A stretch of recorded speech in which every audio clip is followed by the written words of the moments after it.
of the Me Too movement? Is it an hysterical witch hunt being used by left-wing hypocrites to destroy the lives and careers of those with whom they disagree so they can protect their fanatical hold on power and prevent the nation from reestablishing constitutional governance after 5 decades of left-wing assaults on our liberty? Or is it, something else? To answer these questions, mainstream media outlets have issued a new pamphlet entitled "What Are the Rules of Me Too?" written by ABC political analyst, sometimes known as Howdy Dowdy, or Howdy Doody, or just Doody, especially after one of his TV appearances. The pamphlet begins with an introduction reading, quote, "For too long, women's voices have gone unheard, although not necessarily in my house, where, believe me, if the voice of my ex-wife could go unheard for even half an hour, I'd give 1/10 of my salary to charity. But in other, more peaceful places, women's voices have gone unheard, and it's time for this injustice to come to a shrill, screeching, and endlessly complaining halt," unquote. Dowdy Doody continues, writing, quote, "Women must not only be heard, they must be believed, except my former mother-in-law, because the woman's a psycho. But the point is, if a conservative man is nominated to the Supreme Court and a woman who may or may not exist accuses him of something that may or may not have happened, these allegations must be taken seriously, lest we teach our daughters that they can't just randomly destroy people's lives at will," unquote. In conclusion, Dirty Dowdy writes, quote, "For too long, we have lived by the rule that says a man is innocent until proven guilty. But I say, if we can't ruin our political opponents through unsubstantiated innuendo, then this is no longer the America I love," unquote. I guess they don't call him Doody for nothing. Trigger warning, I'm Andrew Klavan, and this is The Andrew Klavan Show. I feel hunky-dunky, life is tickety-boo. Birds are winging, also singing hunky-dunky-doo. Ship-shape, tipsy-topsy, the world is zippity-zing. It's a wonderful day, hurrah, hooray! It makes me want to sing. Oh, hurrah, hooray! Oh, hooray, hurrah! All right, I didn't think I was going to get through that open without cracking up, but I get the prize. It is mailbag day, so pack up your troubles in your old mailbag, and we will get rid of them all my answers. Oh my God, I can't stand it anymore. It's like some kind of mental torment. Also, Yom Kippur, I guess you don't say Happy Yom Kippur. It's a very solemn holiday. Ben was explaining it on our backstage show yesterday. It's when they take a day, Jews take a day to repent of their sins. Ben, it's probably going to take a couple days, I would think, given his sins. But he'll be back, and I wish you all a good Yom Kippur. You remember during the financial crisis, Rahm Emanuel, who was going to become Obama's chief of staff and then go on to become the mayor of Chicago and preside over the decline of Chicago into chaos and crime and murder. He said, you should never let a crisis go to waste. And of course, what he meant by that is when there's a crisis, people panic and you can stuff left-wing laws and regulations and ideas down their throats, because normally people protect their freedoms. They want their freedoms, especially in America, where our freedoms are kind of in our blood. We've inherited this tradition of liberty. We know that we're supposed to be free. And so you need a crisis to make people panic and take their freedoms away. I'm watching this Brett Kavanaugh thing as this devolves into really a circus. At this point is a circus in which the Democrats are really just using this woman's unsubstantiated charges to delay the process. Their hope is that they can delay the process until after the midterm elections so that people up for election, Democrats up for election in red states, won't have to cast a difficult vote against Kavanaugh and then get punished for it at the polls. That's one thing they want. And then in the outside chance they take back the Senate, then they can just delay the Supreme Court pick forever. And that's the plan. That is the plan. It's not about sexual justice. It's not about this woman. It's not about her pain. But they're always, always, always using the same argument. And the argument is you should give up your liberty because feelings, give up your liberty because it's a crisis, because my identity, because I'm a victim, because look at my sad face. Give up your liberty. Yes, okay. Humankind has crawled for thousands of years out of the muck of slavery, out of the muck of savagery. It used to be that if you were living a slave of the Pharaoh died, they buried you with the Pharaoh. You were dead. It took thousands and thousands of years for people to crawl up into the idea of individuality. People fought and died. Mothers lost their sons on battlefields. Yes. The Constitution, greatest piece of political writing ever done, ever. It's a completely unique document enclosing the wisdom of thousands of years. Yes, but I'm sad. I'm sad. Give it back. Give us your freedom back, please, because it's, oh, look, it's a woman. It's a woman. A woman. A woman. Are you going to hurt a woman by being free? Oh, my goodness gracious. Do not do that. She's a victim. She has an identity. Her identity. She's gay. She's black. She's short. She's tall.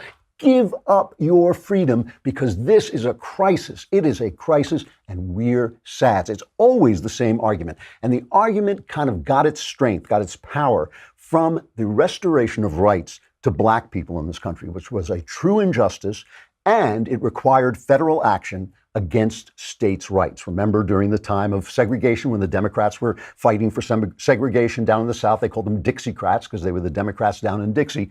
When they were fighting to maintain the Jim Crow laws that they put in place after the Civil War that they lost, when they were fighting to keep blacks from voting, the Supreme Court had to step in, the federal government had to step in with the civil rights law, and that is the template that they always want to use. But of course, that was an exception because a segment of American citizens were being kept by Democrats, were being kept out of the constitutional system. So it was an exception because they were being deprived of their constitutional rights. It doesn't make any sense to say because they were being deprived of their constitutional rights, we should get rid of the Constitution. No, we should enforce the Constitution in everybody's lives. But in these cases, in all the other cases that come out of this, the gay rights and the women's rights and the Me Too movement, it's always the same argument. The argument is give up your rights because a victim is being oppressed, because their identity is oppressed, because they have the SADS. They feel, look how brave the accuser is, give up your rights. So right now, we've got this guy, Brett Kavanaugh, by all accounts, a guy who's lived an unimpeachable life. Woman after woman has come forward saying what a great guy is. Women who have dated him have come forward. And now this one woman says that 35 years ago, in a drunken party, she can't remember exactly when, she can't remember exactly where, he climbed on top of her, pushed her into a room, locked the door, climbed on top of her, and felt her up, and she thought he was going to rape her. He says he wasn't even at the party. He says he may not even know the woman. He says, that he certainly didn't do it. He's never done anything like this. And so the Republicans, caught in the Me Too trap because the victims and all this, say, okay, due process, let's have a hearing, bring him in Monday. Christine Blasey Ford is now saying, nope, not coming in. This is the latest. Now, it all may change, but the latest is, she said her lawyer sent a letter saying she wants an FBI investigation of her charges, which is absurd because that's not the way the FBI works, right? The FBI investigates federal charges. This would be a state crime if it happened 35 years ago. If it's not a felony, it would be past the statute of limitations. The FBI, when they do a background check, which they've done 6 times on Brett Kavanaugh, if there's a charge, they bring that charge to the Senate, which then investigates, if it wants to, by having a hearing, which the Republicans are offering to do on Monday. But no, because that's not the point. It was never the point. So all we want, all the left and its media, which is basically the mainstream media, want is the emotions to carry you away, to create a sense of crisis, to create a sense of victimhood, a sense of the preservation of these identities that they have invented and they've divided us all into, so that you give up those thousands of years of rights, those rights that were fashioned in blood and death and human thought and human enterprise and climbing. Give them up because it's a woman. It's a woman. It's a woman. So I have to start this by playing this cut of Anna Marie Cox. And I don't want to pick on Anna Marie Cox. She ran this website, Wonquette, where she talked about all the sex people were having in Washington and all this. She became a Christian, I think, about 3 years ago, and I've heard her talk about her Christianity, and it's not my idea of Christianity. She says nobody's born evil, where Christians really believe that everybody's not born evil, they're just born broken, and they do bad things. They have a tendency to do, all of us have a tendency to do bad things. But now this is her standard that she puts forward on MSNBC for how Brett Kavanaugh should be judged if he has to come forward and testify on Monday, which he has said he is more than willing to do. We need to judge Brett Kavanaugh not just on what he may or may not have done, but how he treats a woman's pain. And that is something I'm going to be paying attention to on Monday. How does he respond to what is happening, whether or not he agrees that this happened with her. Does he take her pain seriously? Do the people interrogating her take her pain seriously? Now, I'll give you a spoiler alert. I don't think Brett Kavanaugh takes women's pain very seriously, and I know that because of the decisions he's made as a judge. But I think that to have that unfold on national television live will be quite instructive. Now, follow the logic of that. He's making decisions as a judge, as he has repeatedly said, on the basis of the law, but not on the basis of a woman's pain? You mean the Anglo-American system of law, which is one of the treasures of humanity? It is one of the it's like a cathedral that humanity built. Again, sweat, blood, thousands of years, Anglo-American law, huzzah, but a woman's pain. A woman's pain. And listen, none of us wants to see women in pain. We all have women in our lives. We love the women in our lives. People keep saying to me, oh, if this happened to your daughter, you'd punch the guy out. And the answer to that is because they want to personalize it. They want to make it an emotional thing for me. But the thing is, if somebody did this to my daughter, I would punch him out. But if somebody did this to my daughter and I found out about it 35 years later and the guy had lived an unimpeachable life, I would not punch him out. That would be insane. That would be graceless. That would be unforgiving. It would be inhuman. Of course, if I found out about it 35 years later and the guy had lived a good life since then, I just have to let it go. I'd have to deal with my pain. That's the way it would be. But now it's this kind of bullying idea that somehow the accuser's courage and pain overrides the rights. Here is Brooke Baldwin on CNN. Just listen to the bullying tone here. Well, you want him to have due process. It's the accused who gets due process, right? The accused that gets due process. But what about the woman? I gotta push back a little bit. What process is there when you are a woman who suffered sexual and physical assault, allegedly, who is all of a sudden realizing this past summer that the person she says assaulted her is the guy who could be the next justice on the U.S. Supreme Court? Absolutely. So when I'm talking about process... Hang on. Okay. Hang on. None of us can begin to understand what that process, her own process, looks like, to then have the guts to come forward and write a letter, at first anonymously, because she feared the lashing which has begun. So I'm just saying, when you say the process, hang on. It's emotional bullying. No one can understand what she's, oh my goodness, the pain, the suffering. And again, maybe so. I'm not attacking Christine Blasey Ford. I'm not attacking her. I don't know what she remembers or what she misremembers, but due process is more important than her pain. The Constitution, more important than her pain. Our liberties, more important than her pain. And I know it's sad, we feel for it, but that's not a reason to give up your rights or the rights of Brett Kavanaugh or his judgeship. Hey, I got to talk to you about Pair of Thieves. Over the weekend, I test drove a pair of Thieves underwear. Now, we don't want to think too much about my underwear, right? We've got enough, and we don't want to think about like the mushrooms on the Mario Kart or anything like that. But I got to tell you, this stuff is so comfortable. It really is as close to going commando as you possibly can. It's got designs on it and all that stuff, but that's not what got me. What got me is it's like wearing absolutely nothing, just incredibly comfortable. They want me to talk about, this proprietary moisture wicking fabric. What do you care? You don't have to make the underwear. You just have to wear the underwear.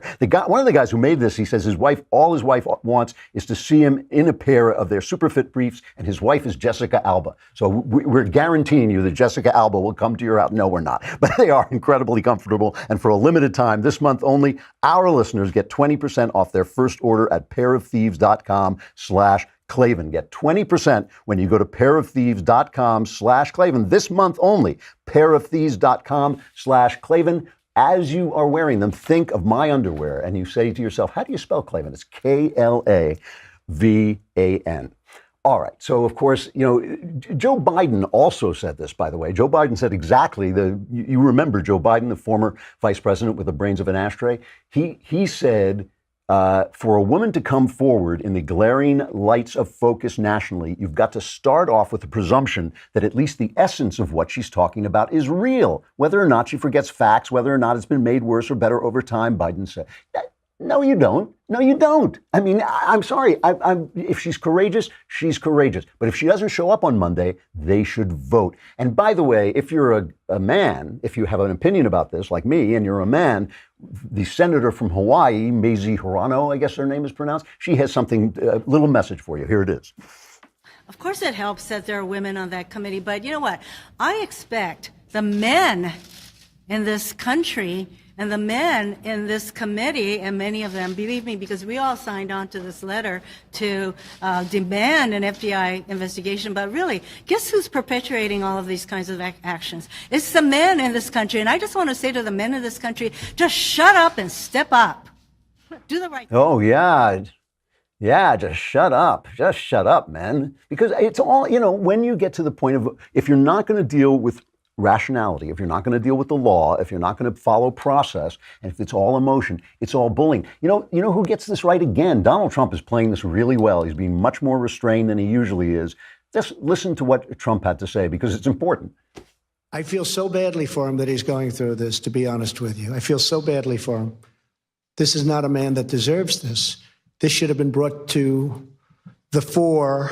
It should have been brought up long ago.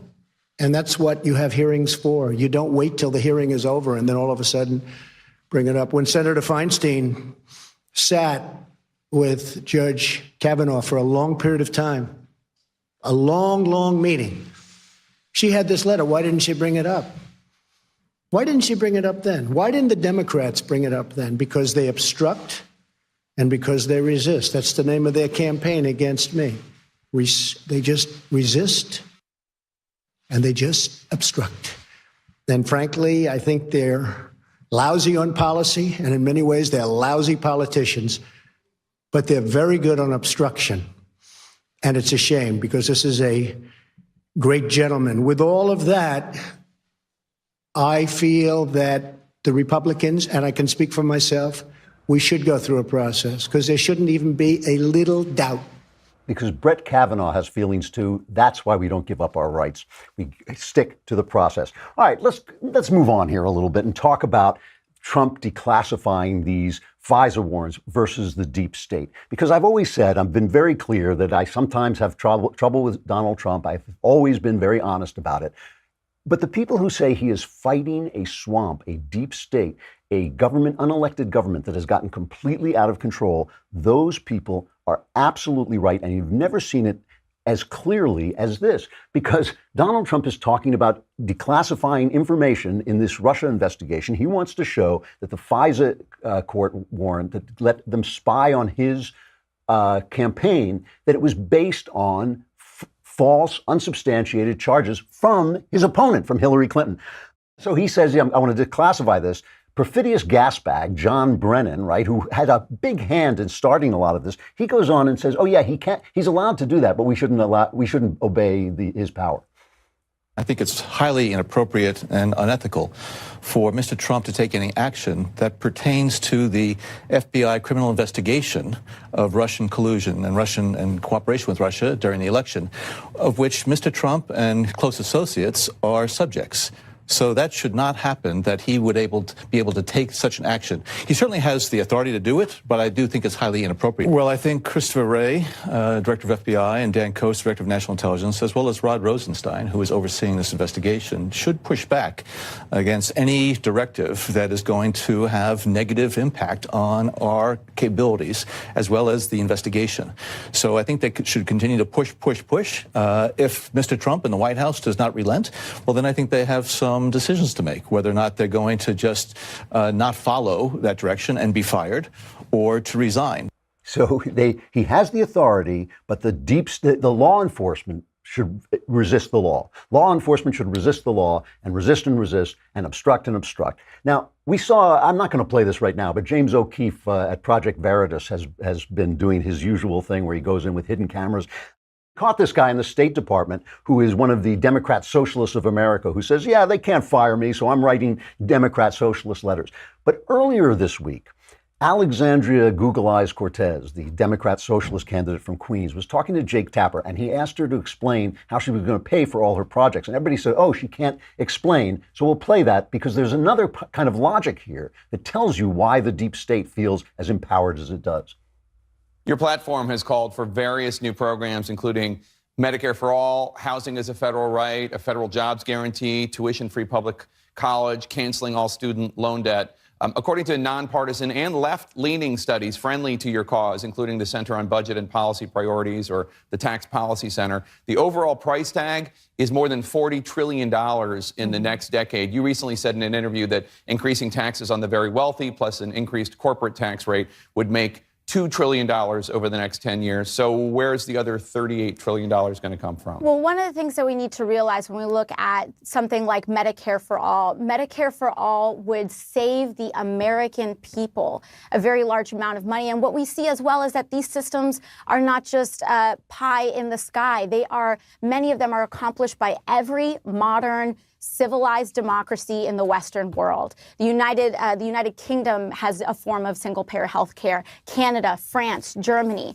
What we need to realize is that these investments are better and they are good for our future. These are generational investments so that they're not short-term Band-Aids, but they are really profound decisions about who we want to be as a nation and how we want to act as the wealthiest nation in the history of the world. So everyone made fun of Google Eyes Cortez there. She really does have Google Eyes, I'm sorry, because she couldn't figure out how to pay for these $40 trillion of programs. But that's not what got me about that clip. What got me about that clip is the logic of it. She says this is going to save the American people money and we're going to make an investment.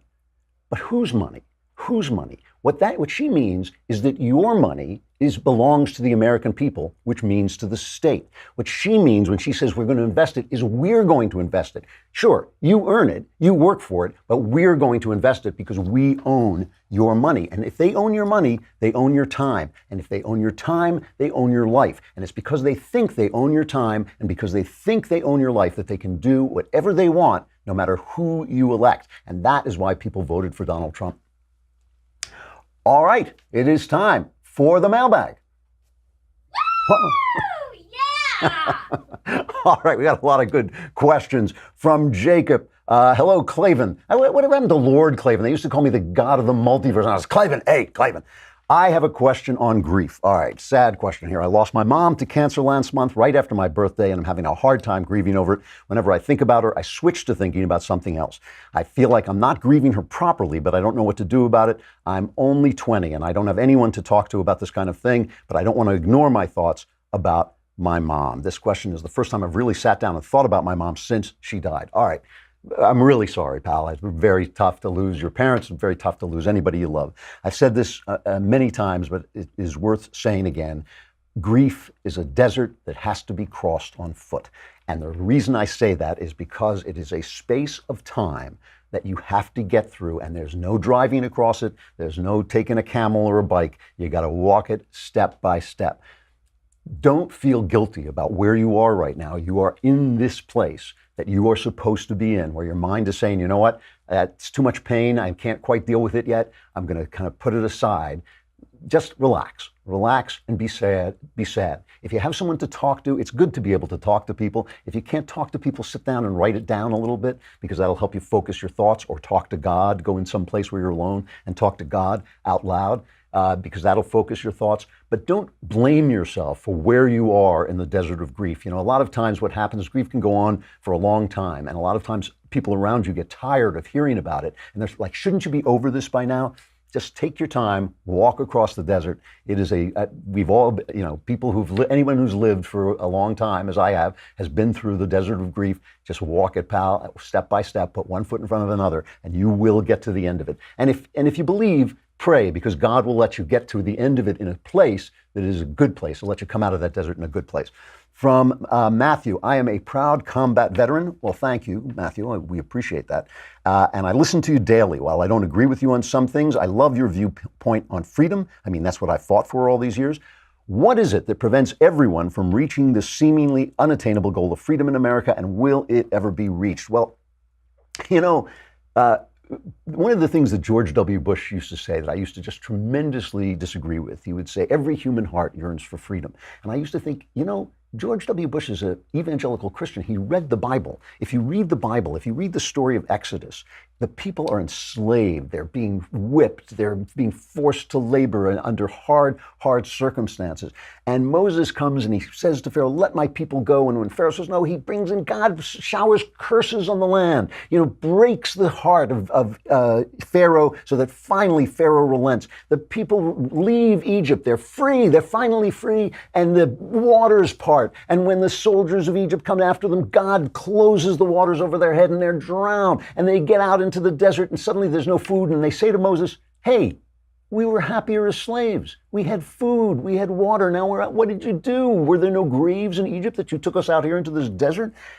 People don't want to be free. They want to be comfortable. They want to be safe. They want everything to go okay. And if that means they have to give up their freedom, they will. That's original sin. That is our brokenness, not yearning for the thing God made us for. God freed us for freedom. He made us for freedom, but we are broken. And so there's something in our heart that says, okay, enslave me, but feed me. Lord Acton, who was the great historian of freedom, wrote that those who support freedom are always in the minority and they always have to make common cause with someone else. And sometimes that someone else is not a very nice person. And so freedom gets tarred with the desires of bad people. So for instance, if a racist says, I should be free to not associate with black people, well, yeah, he should be free to not associate with black people. He's a schmuck, but he should be free to do it. So as you're defending freedom, you get caught tangled up with this bad guy, and it makes you and freedom look bad. And those are the kinds of things we face, the brokenness of the human heart, and the fact that it's always a minority who are fighting for true freedom. From Christina, hello, Supreme Leader Klavan. I am a writer and a woman. I love your commentary on men and your discussions on Raymond Chandler and the mean streets. I appreciate that you highlight how we all need to fulfill the honorable requirements. I was wondering if you could expound on that idea for women. As a conservative and a writer, I like the structure of a hero's quest, but I still know from my own life experience that the hero's journey for women is different than that of men. It is. And she says, I'd like to know what you think from a cultural and biblical perspective.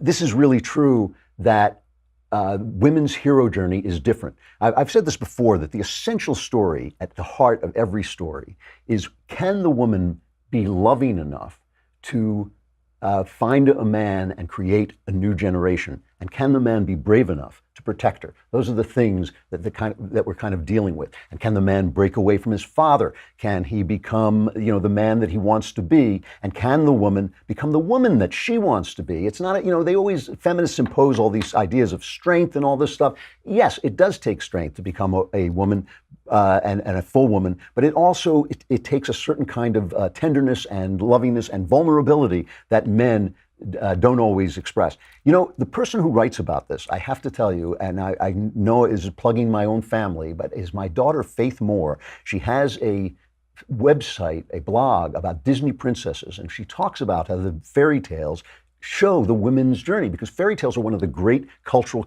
contributions of women to society, because they were all made up by moms telling their kids fairy tales. And so Faith, anyway, if you go to Faith K. Moore on Twitter, that will lead you to her blog site, and you can read about that as well. But the woman's journey is different. It is more tied up with love. The man's journey is also tied up with love, but it is also tied up with a kind of physical warrior courage that is required to protect the people he's going to create. The woman's journey is much more invested in recreation and recreate, because men can't do that. That is women's superpower, is to recreate the generation. And all stories are kind of these stories that come out of the very deepest level of the human heart. How do we stay alive into the next generation, I think, is really what's underneath a lot of them. From Isaac, dear Klavan the Wise, about 90% of my family believe in a literalist interpretation of the Bible. However, I think more along the lines of Ben Shapiro and Jordan Peterson when it comes to God and the Bible. How do I convince my mom, for example, that I'm not going to hell? Well, you know what? You don't have to worry so much about convincing your mom. And people have different levels of understanding of the Bible, but the important thing really is their faith, and the fact that their faith connects them to God, and that God gives them meaning and fulfillment in their lives. You don't necessarily have to argue with your mom about faith. I mean, let her have her version of faith and you have it. You know, these are all metaphors that we use to get to the truth of God. I'm not saying the Bible isn't true. I believe a lot of the Bible is true, but I don't believe it literally in every single place. I believe it has genres in it and different ways of talking about God. But you don't have to convince other people. Let people have their faith, and you never want to undermine people's faith if you can help it, unless they're doing something bad in the name of their faith. From Adam, hello, Andrew. I'm writing this because a recent life event has led me to reread The Great Good Thing. The Great Good Thing is my memoir of my conversion from Judaism to Christianity. And he's particularly reading the sections where you discuss your relationship with your father. At one time in my life, my father was my closest friend. However, as years progressed, he struggled with alcohol abuse, and there was tremendous strain in our relationship. Just as I thought I was on the road to mending the relationship, he died in a house fire this past April. He was only 55 years old, and I'd like to believe that he might have turned a corner.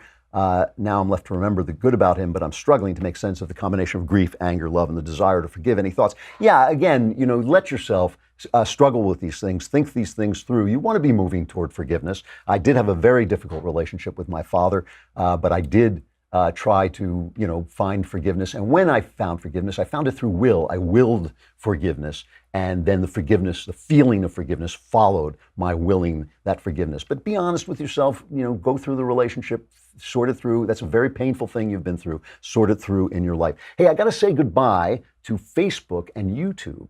But come on over to thedailywire.com, and there you can subscribe for a lousy $10 a month or $100 for the year. If you subscribe for the year, you get the Leftist Tears Tumbler, but also, more importantly, you get so much. You get Ben, you get Knowles, which, okay, you know, you get Knowles, whatever that's worth. But you also get to be in our my mailbag, Knowles' mailbag, Ben's mailbag. You get to be part of the conversation when that comes along. When we do these backstages with our special guests, you get to ask questions there. Good reasons to subscribe. Also, you get to watch the whole thing streaming live right on the website, and we don't have to cut you off as we have to now. Come on over to thedailywire.com.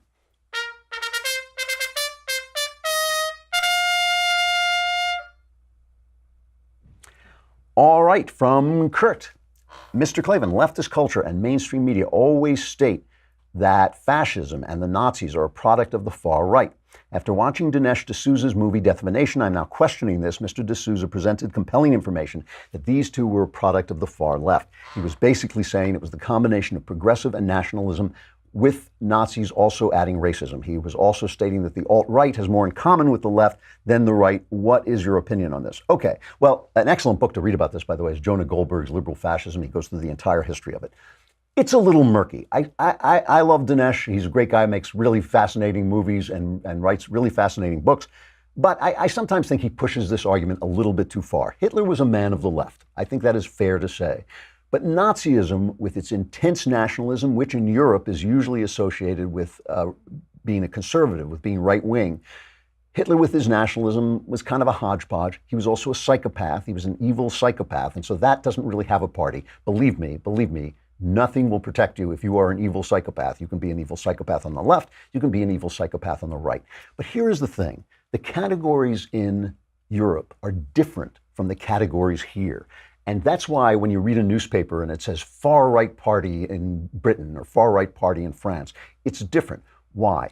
Because they don't have a constitution that they are trying to conserve. When we say here that we are conservatives, we are trying to conserve the Constitution. When we want a constitutional literalist on the Supreme Court bench, it's because we're trying to conserve the rights of man. That has never been a conservative point on the far right, certainly in Europe, on the far right, nationalism, blood and soil. I get this all the time, by the way, from people on the right here, and I guess it's the alt-right, where I'll say America is an idea. America is a creed. That's what the founders believed. America is a creed. It is something you can ascribe to. You can subscribe to the idea that all men are created equal, that we have rights given to us from God, that the government is there to protect our rights. That is, as far as I'm concerned, what we are trying to conserve as American conservatives. Has nothing to do with blood, has nothing to do with soil. It happens to be here on America. What would you be if you didn't love your native land? You would be some kind of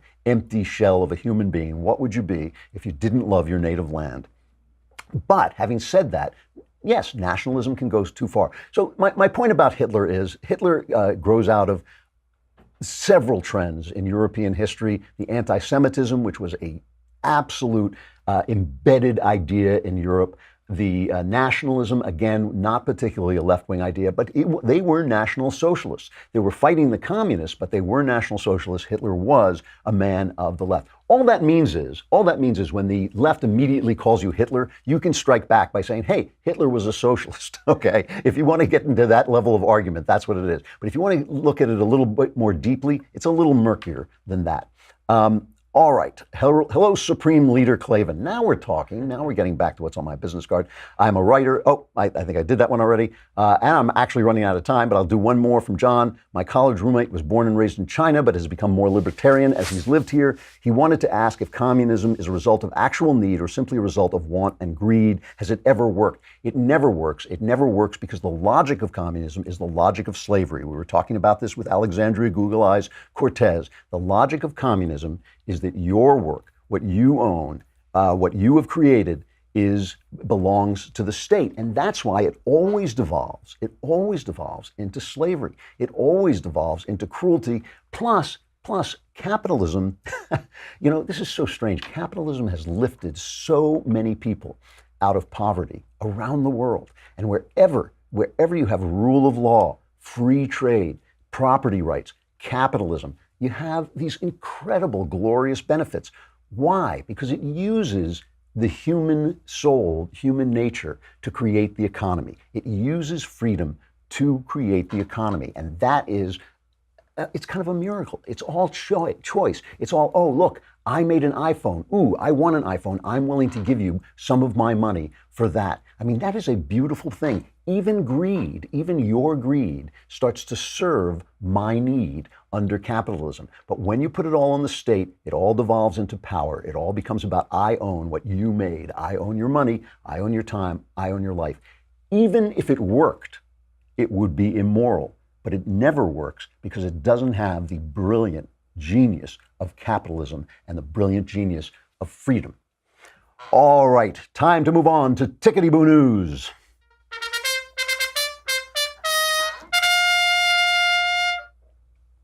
Well, I'm not so sure what's tickety-boo about this, except that it makes me laugh uproariously, and I think that alone is something that is just incredibly worthwhile. Stormy Daniels has brought out her memoir, and as we might have imagined, it is, a coarse, depressing, useless memoir of the fact that Donald Trump did what we all could have guessed he did, which is slept with a porn star, right? But she goes on to these incredible descriptions, these graphic descriptions, which I've now, to my great shame, actually read, in which she describes his junk. She describes, Trump's tower. And what she says is that his junk looked like Toad from Mario Kart. And as a gamer, I have to tell you, this just broke my heart because I love all the Mario games. The Mario games were like some of the first really great games I played. I mean, I've played video games since they were invented, so I've played them all. But Super Mario was one of the greatest, and I cannot stand the fact that from now on, when I see Toad, smiling little Toad, in Mario Kart, I've got to think of Donald Trump's junk. But the thing that makes me laugh about this, okay, is how the fact that the news is covering this, the news media is covering this as if this was important. Here's Jake Tapper. Like, what happened to you, Jake? I mean, Jake, you had a career, you had dignity, you were somebody, now you're doing this. Listen to this. Lots of books claim to be tell-alls, but they don't follow through. Stormy Daniels' new book about her life? It's not that book. Wow, she tells all.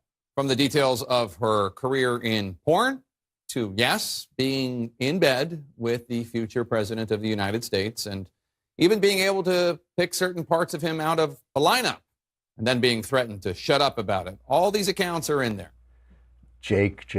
Here's the funny thing to me. I am old enough to remember when they didn't even report that the president was having an affair, in the Oval Office at the point. JFK was banging everybody who walked through there. I mean, like he had two aides. They called them Fiddle and Faddle. That was their names for them, who they were skinny dipping in the White House pool together.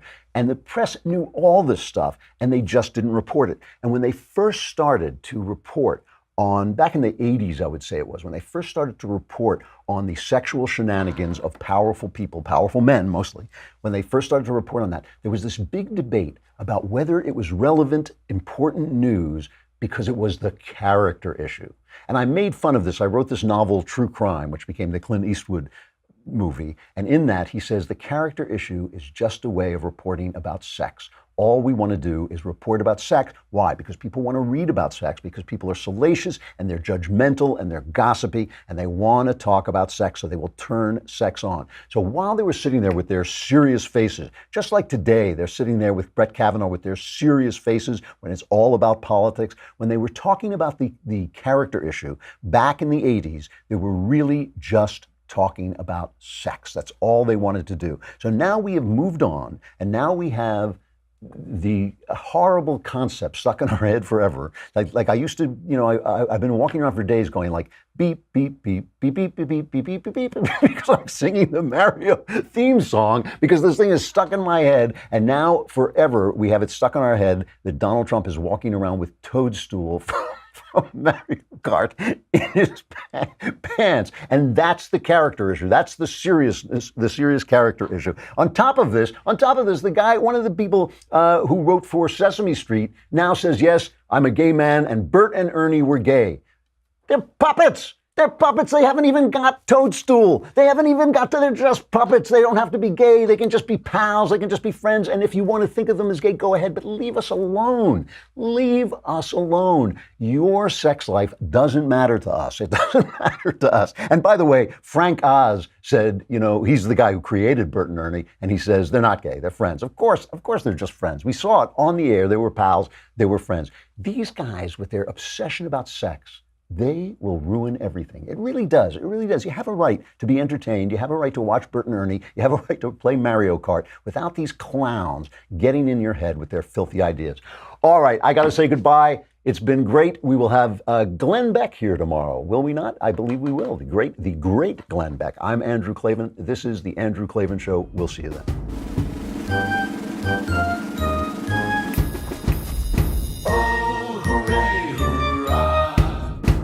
The Andrew Klavan Show is produced by Robert Sterling. Executive producer, Jeremy Boring. Senior producer, Jonathan Hay. Our supervising producer is Mathis Glover. Technical producer, Austin Stevens. Edited by Alex Zingaro. Audio is mixed by Mike Cormina. Hair and makeup is by Jesua Alvera. And our animations are by Cynthia Angulo and Jacob Jackson. The Andrew Klavan